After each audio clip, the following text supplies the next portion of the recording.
The shadow economy, detecting banking deserts with nighttime lights. This project presents a geospatial intelligence framework for identifying banking deserts, regions where economic activity is visible through nighttime lights but underrepresented in formal financial infrastructure. The analysis integrates 3 data layers.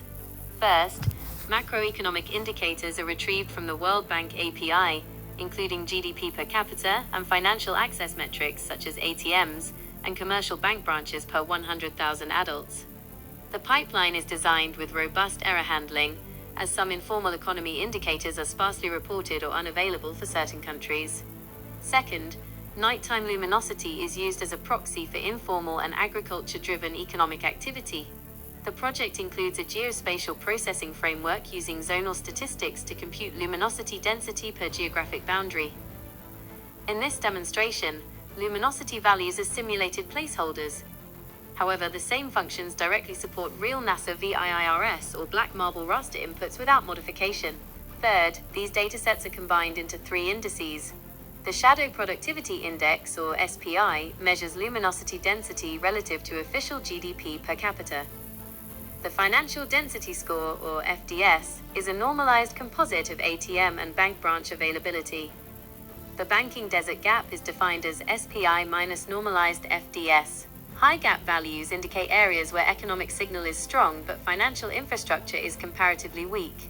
The analytical view plots GDP per capita against nighttime luminosity, with color encoding the banking desert gap. This highlights economic inconsistencies where light intensity exceeds what official GDP alone would suggest.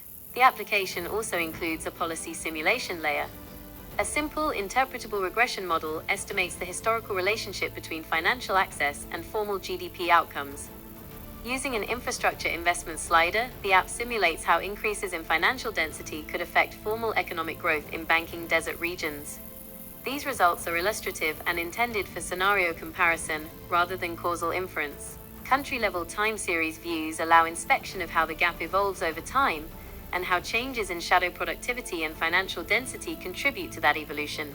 The project concludes with explicit documentation of assumptions, geographic limitations, and data constraints. Results should be interpreted as signals for further investigation and refinement, particularly with subnational boundaries and real nighttime light rasters. This framework demonstrates how satellite data, macroeconomic indicators, and interactive modeling can be combined into a unified system for analyzing informal economic potential and financial inclusion gaps.